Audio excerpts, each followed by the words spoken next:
नमस्कार दोस्तों। राजस्थान में जिस तरीके का संकट गहलोत सरकार पर पिछले 3 दिनों में आया है, क्या सचिन पायलट ने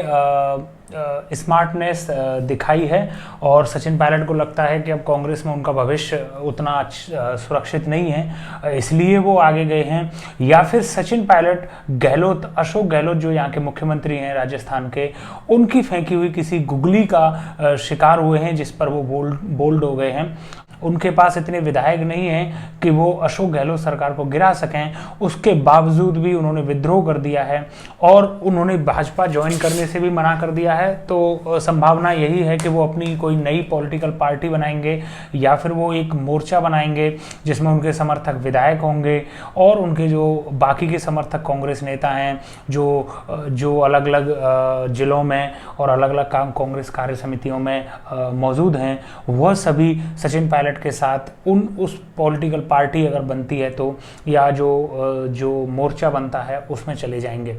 अभी के लिए ये बिल्कुल साफ है कि अशोक गहलोत ने पिछले राज्यसभा चुनाव थे उनमें 123 वोट उन्होंने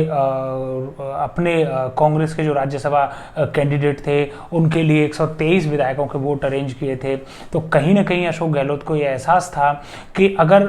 20 विधायक जो कि सचिन पायलट के समर्थक हैं, अगर वो सरकार छोड़ भी देते हैं तब भी अशोक गहलोत के पास 103 विधायकों का सपोर्ट रहेगा और 20 विधायकों का विधानसभा से रिजाइन कर देने के बाद जो बहुमत की संख्या है वो 91 के आसपास आ जाएगी। और चूंकि 103 विधायकों का समर्थन अशोक गहलोत के पास है तो वो बहुमत को उनको उतना खतरा नहीं है और वो अपने बेटे वैभव गहलोत के रास्ते में जो रुकावट हो सकती थी, जो सचिन पायलट थे उसको कांग्रेस पार्टी से आउट करवा दिया है और उन्होंने अपने बेटे के लिए एक यहाँ राजस्थान कांग्रेस में एक सेफ पैसेज दे दिया है। तो एक जो बड़ा प्रश्न सभी के दिमाग में था कि क्या गहलोत ने जानबूझकर ये चारा फेंका है, तो अभी के लिए तो यही लगता है कि सचिन पायलट अशोक गहलोत के जाल में फंस गए और सचिन पायलट को इस तरीके से आज कांग्रेस पार्टी से बाहर जाना पड़ा, उनके समर्थक मंत्रियों को बाहर जाना पड़ा। ये तो सिक्के का एक पहलू है। जो दूसरा इस सिक्के का पहलू है उस पर भी हमें गौर करना पड़ेगा। यही आज हम अशोक गहलोत को और कांग्रेस आला कमान को ये कहें कि सचिन पायलट के साथ शायद ज्यादती हुई और उनके साथ इंसाफ नहीं हुआ है, लेकिन अगर हम गौर से देखें तो जिस हिसाब का संख्या बल सचिन पायलट के साथ है उतने संख्या बल में सचिन पायलट को मुख्यमंत्री की कुर्सी दिया जाना बिल्कुल भी संभव नहीं होता, क्योंकि उनसे कई गुना ज़्यादा एमएलए का सपोर्ट अशोक गहलोत के साथ है। तो वो कभी भी सचिन पायलट के साथ काम करना पसंद नहीं करते। अगर सचिन पायलट सीएम होते तो अशोक गहलोत समर्थक विधायक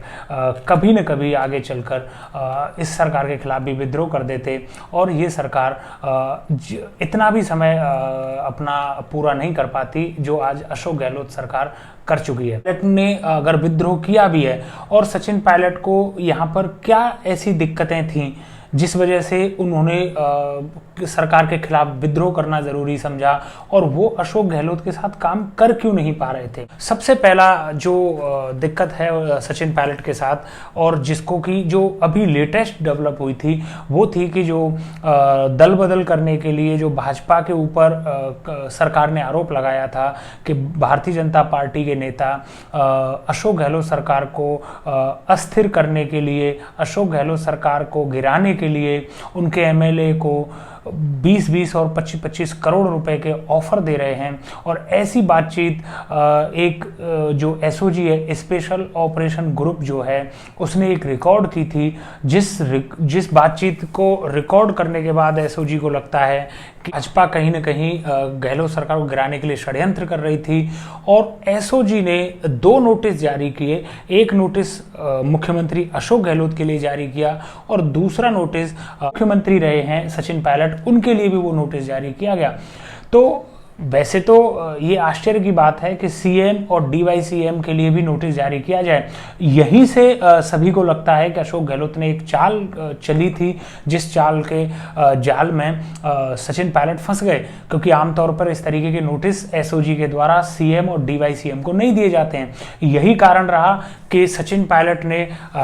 यह समझा कि अब इस सरकार के साथ काम करना संभव नहीं है, क्योंकि सचिन पायलट को कहीं ना कहीं लगता था कि एसओजी के अगर एसओजी के पास वो अपनी बात रखने जाते हैं, वो नोटिस का जवाब देने जाते हैं, तो संभव है कि एसओजी उनको अरेस्ट भी कर ले, क्योंकि एसओजी ऑलरेडी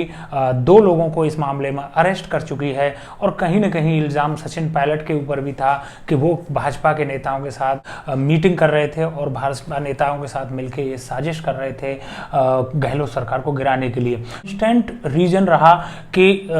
सचिन पायलट ने विद्रोह कर दिया, लेकिन ये एक दिन का काम नहीं है कि सचिन पायलट और अशोक गहलोत के बीच में मनमुटाव पनपा है। अगर हम इसको देखते हैं तो कि जो अशोक गहलोत सरकार जब से बनी है, तब से जो सचिन पायलट के लिए जो अधिकार होने चाहिए और जो सचिन पायलट के लिए काम करने की आज़ादी होनी चाहिए, वो आज़ादी कभी भी अशोक गहलोत सरकार में सचिन पायलट को नहीं मिली है। यही सारी दिक्कतें सचिन पायलट के साथ भी थी कि सचिन पायलट के जो विभाग थे, उनके जो सचिव थे, जो सेक्रेटरीज थे, जो ब्यूरोक्रेसी है, वो सचिन पायलट की नहीं सुनती थी। इसलिए सचिन पायलट को एक तरीके से लगता था कि इस सरकार में उनकी उतनी वैल्यू है नहीं जो वैल्यू उनको दिए जाने का वायदा शायद मुख्यमंत्री अशोक गहलोत को सीएम की कुर्सी देते हुए किया गया था। और जो उनके समर्थकों से बात करने के बाद जो हमारी समझ में आया है वो ये है कि सचिन पायलट से आईएएस, आईपीएस या ब्यूरोक्रेसी के किसी भी सदस्य का ट्रांसफर और पोस्टिंग करते हुए सचिन पायलट से कभी भी राय मशविरा नहीं किया जाता था। और सचिन पायलट को ये अधिकार भी नहीं था कि वो अपने भी विभागों में वो अपनी पसंद के आईएएस और जो अधिकारी हैं उनकी नियुक्ति कर सकें। यही दिक्कत सचिन पायलट के जो समर्थक हैं, जो मंत्री थे, उनके साथ भी यही दिक्कत रही है। तो सचिन पायलट को इस सरकार में कहीं ना कहीं ऐसा लगता था कि उनके अधिकार उतने अच्छे सुरक्षित नहीं हैं जो उनके होने चाहिए थे, जिस वजह से सचिन पायलट को विद्रोह करना पड़ा, यह हम समझ सकते हैं। लेकिन क्या उन्होंने सही टाइमिंग चुनी? अगर हम टाइमिंग देखें तो सचिन पायलट ने जो विद्रोह किया है वो बिल्कुल भी सही समय नहीं था। कारण ये है कि जस्ट जो राजस्थान में जो चुनाव हुए हैं राज्यसभा के, उन्हीं में 123 वोट कांग्रेस को मिले हैं। तो सीधी सी बात है कि कांग्रेस के पास कम से कम 123 विधायकों का समर्थन है, जबकि बीजेपी ने भी अपना एक कैंडिडेट खड़ा किया था। बीजेपी जानती थी कि हमारे पास संख्या बल नहीं है, उसके बावजूद भी उन्होंने वो कैंडिडेट खड़ा किया और उस कैंडिडेट के साथ बीजेपी ने पूरा जोर लगाया कि उस कैंडिडेट को जिताएं और कांग्रेस में कहीं तोड़फोड़ कर सकें वो, लेकिन वो सफल नहीं हुए और अशोक गहलोत ने 123 एमएलए मैनेज करने में सफलता पाई और उनके जो एमएलए को फिर से तोड़ पाना सचिन पायलट और भाजपा के लिए संभव नहीं था। इसलिए भी लगता है कि शायद एसओजी का नोटिस अशोक गहलोत ने जानबूझकर सचिन पायलट के लिए भिजवाया, ताकि सचिन पायलट को एक रीजन मिले जिस वजह से वो विद्रोह कर दें और अशोक गहलोत को हमेशा हमेशा के लिए, और जो सचिन पायलट की तरफ से उनको थ्रेट रहती है, उस सबसे मुक्ति मिल सके। तो यह तो रीजन है जिस वजह से अशोक गहलोत और सचिन पायलट के बीच में जो मनमुटाव रहा और जिस वजह से ये सारा डेवलपमेंट हुआ है। सबसे इम्पोर्टेंट सवाल यह है, आगे क्या ये सरकार कार्यकाल पूरा कर पाएगी? मेरे हिसाब से बिल्कुल नहीं। अब ये सरकार 5 साल का पूरा जो अपना कार्यकाल है उसको नहीं कर पाएगी, क्योंकि इस सरकार के पास अब वो बहुमत नहीं है जो बहुमत उसके पास अभी तक रहा था। कम से कम 18 से लेके 20 एमएलए सचिन पायलट के जो समर्थक हैं वह इस सरकार को छोड़ देंगे और उनके निकलने के बाद इस सरकार पर एक बिल्कुल नॉर्मल जो सामान्य बहुमत होता है वही बचेगा। और ऐसा संभव नहीं है कि भारतीय जनता पार्टी जैसी प्रतिद्वंदी राजनीतिक पार्टी इस सरकार को इतने आराम से राजस्थान में रूल करने दे, तो आज नहीं तो कल, कल नहीं तो परसों, आने वाले कुछ महीनों में यह सरकार के खिलाफ फिर से रिवोल्ट होगी और शायद उस समय सरकार बचाना अशोक गहलोत के लिए संभव नहीं होगा। अगर आप ये समझ रहे हैं कि अशोक गहलोत उस समय भारतीय जनता पार्टी या सचिन पायलट के लिए कुर्सी छोड़ देंगे या फिर वो लोग सरकार बना पाएंगे, तो उसकी भी संभावना बहुत कम लगती है। जहां तक है, अगर उनकी सरकार गिरती है तो अशोक गहलोत चुनाव में जाना पसंद करेंगे, तो राजस्थान में मध्यावधि चुनाव हो सकते हैं, लेकिन अब लगता नहीं है कि भारतीय जनता पार्टी की यहाँ पे सरकार बन पाएगी। इसी के लिए लगता है कि अशोक गहलोत बिल्कुल सेफ हैं, उनको किसी तरीके का खतरा नहीं है उनकी सरकार को, और वो इस बार अपनी सरकार को बचा पाने में कामयाब रहे हैं। ये तो उनका संकट टल रहा है, लेकिन आने वाले समय में हम कह नहीं सकते कि वो सरकार कब तक चलेगी। वो हमें ये ध्यान रखना है कि आने वाले समय में अशोक गहलोत दो काम करने वाले हैं। एक काम वो ये करेंगे कि जो पीपल फ्रेंडली जो पॉलिसीज हैं, जिनमें कि बिजली के बिल माफ़ करना, पानी के बिल माफ़ करना, किसानों के लिए लोन वेवर देना, लिस्ट मेजर जिन्हें हम कहते हैं कि उनसे छवि सुधारी जाती है और जनता के बीच में पॉपुलैरिटी बढ़ाई जाती है। पूरी संभावना है कि अशोक गहलोत सरकार आने वाले समय में